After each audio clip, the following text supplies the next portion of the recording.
सुप्रभात। आप सभी का हार्दिक स्वागत एवं अभिनंदन है।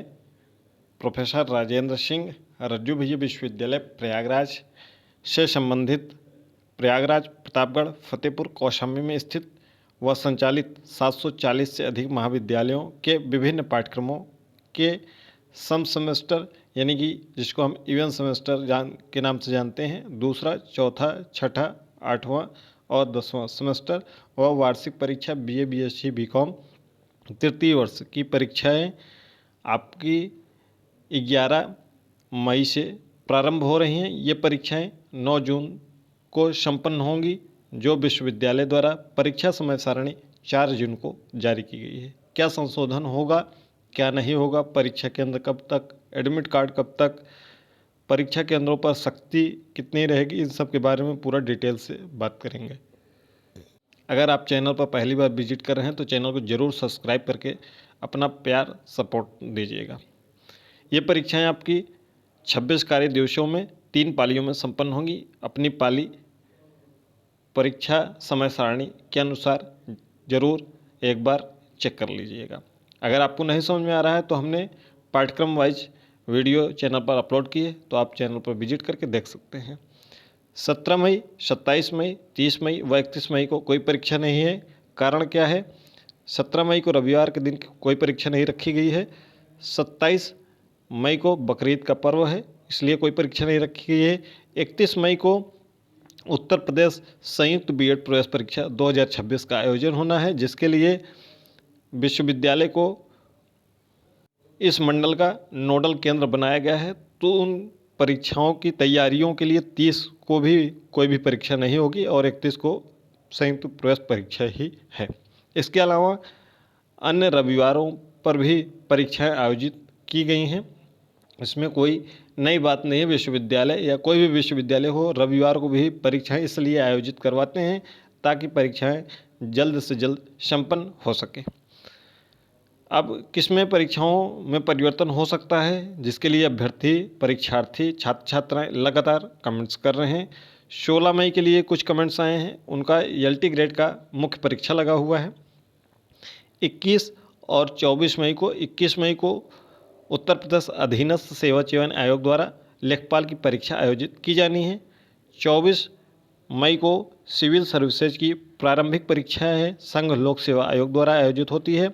उसके बाद 2 जून, 3 जून को उत्तर प्रदेश शिक्षा सेवा चयन आयोग द्वारा टीजीटी 2022 की परीक्षाएं हैं। 8-9 को उत्तर प्रदेश पुलिस की परीक्षाएं। अब इसमें से कौन सी परीक्षा तिथियां हर हाल में बदल जाएंगी, तो इसके लिए आप बेफिक्र रहिए। अगर आपकी परीक्षा 21-24, अगर आपकी परीक्षा 8-9 या 10, ये परीक्षा तिथियों पर आपकी परीक्षा बिल्कुल नहीं होगी। इसके लिए विश्वविद्यालय को संज्ञान में दे दिया गया है। और अगर आप भी संज्ञान में देना चाहते हैं तो आप इसके संदर्भ में हमने मेल लिखा हुआ है, टेलीग्राम पर मेल है, उस मेल को कॉपी करके विश्वविद्यालय के आधिकारिक मेल पर प्रेषित कर सकते हैं। अब रही बात 16 की, तो 16 की परीक्षा तिथि में बदलाव बिल्कुल भी संभव नहीं है।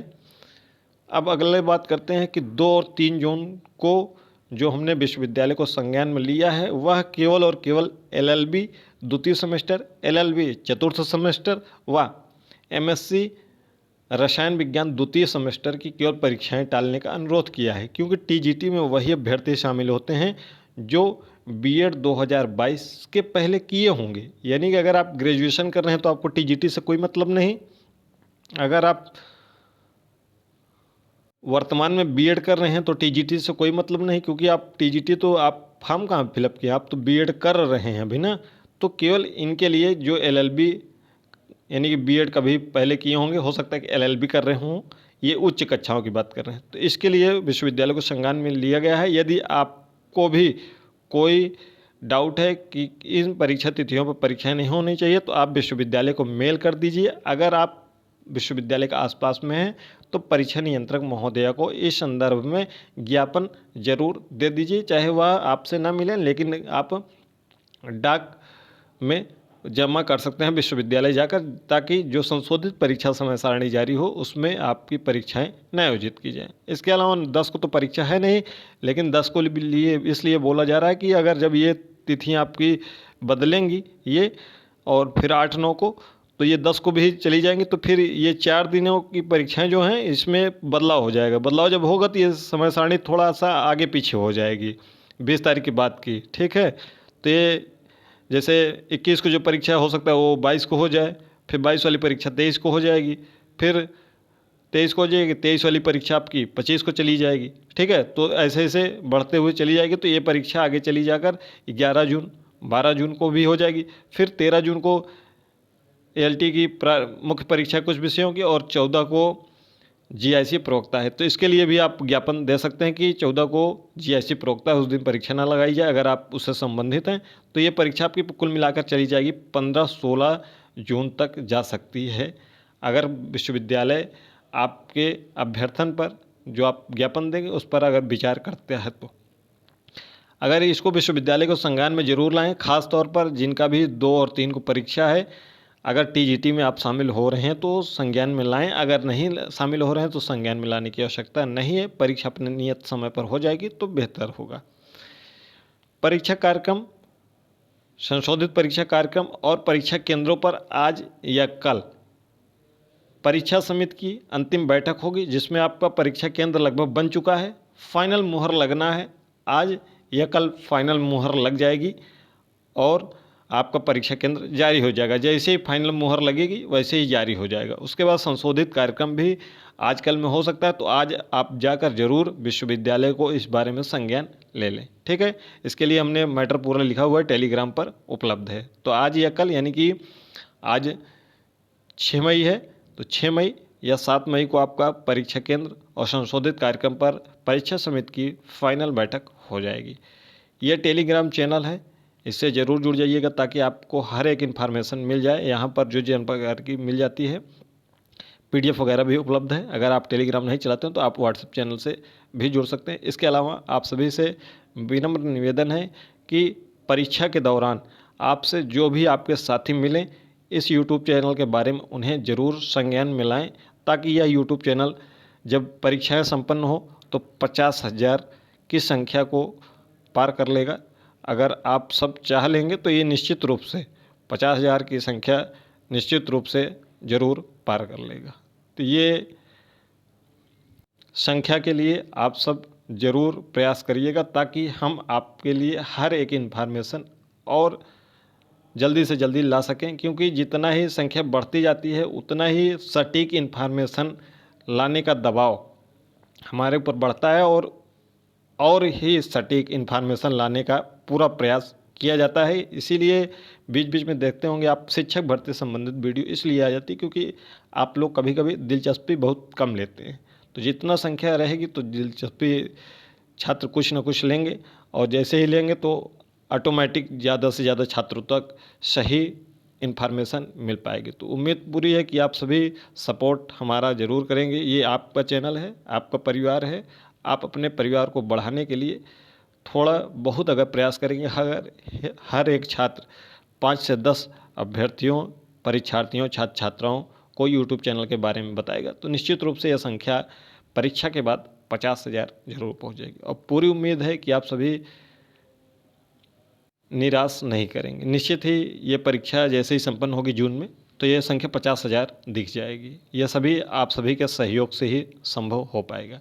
आपका जो संशोधित परीक्षा कार्यक्रम है यह 8 मई को जारी हो जाएगा। इसमें क्या संशोधन होता है, क्या 11 मई से जो परीक्षा होनी है उसमें संशोधन हो सकता है अगर विश्वविद्यालय के परीक्षा केंद्र वगैरह पर लिस्ट नहीं क्लियर हो पाएगी तो 1-2 दिन में, अगर लेट होता है तो 1-2 दिन आगे बढ़ सकती है, यानी कि 11 से स्टार्ट होनी है तो 12 या 13 से स्टार्ट हो सकती है। बहुत ज़्यादा बदलाव नहीं होगा कि बहुत ज़्यादा बदलाव होगा, ठीक है। तो आपका संशोधित परीक्षा कार्यक्रम 8 को जारी हो जाएगा। उसके बाद परीक्षा केंद्र जो कॉलेज के आपके लॉगिन पर है वह 7 मई को शाम को आपके परीक्षा केंद्र की जानकारी आपके महाविद्यालय को मिल जाएगी। 7 मई, ठीक है। अपने कॉलेज के लॉगिन पोर्टल पर आपके महाविद्यालय द्वारा ही इसको देखा जा सकता है, केवल और केवल। और ज़्यादातर जो केंद्र बन रहे हैं वह सरकारी और एडेड कॉलेजों को ज़्यादा बनाया जा रहा है। ऐसा नहीं, प्राइवेट में नहीं बन रहा है और सेल्फ सेंटर उन्हीं का लड़कियों का रहेगा जिनके महाविद्यालय को केंद्र बनाया जाएगा।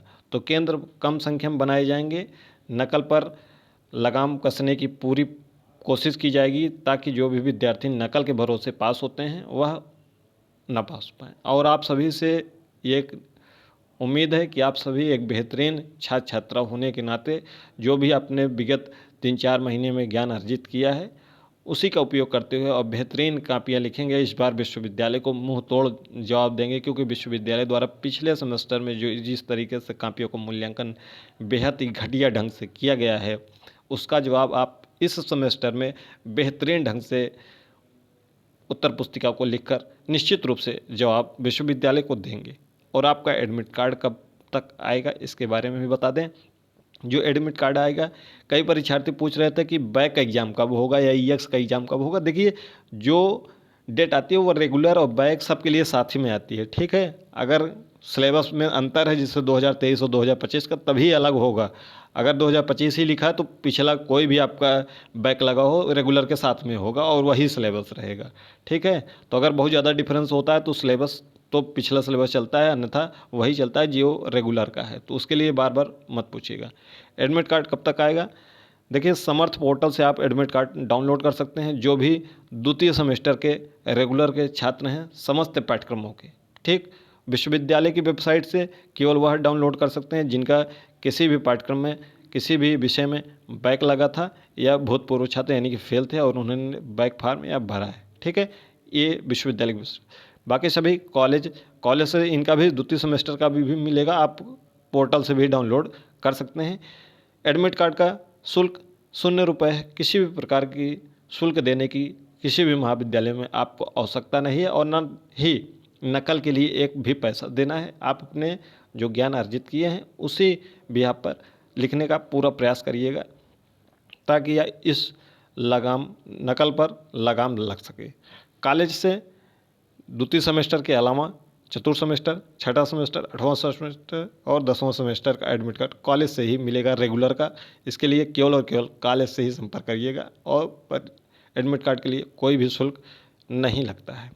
तो ये रही पूरी इन्फॉर्मेशन अच्छी लगी हो तो वीडियो को अपने साथियों तक जरूर शेयर करिएगा। टेलीग्राम और व्हाट्सएप चैनल से अभी तक नहीं जुड़े हैं तो ज़रूर जुड़ जाइएगा।